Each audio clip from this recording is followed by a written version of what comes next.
She's laughing because of my face when she said she don't have the phone.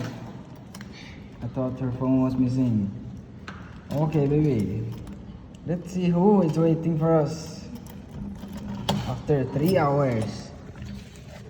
Hey! Sushi!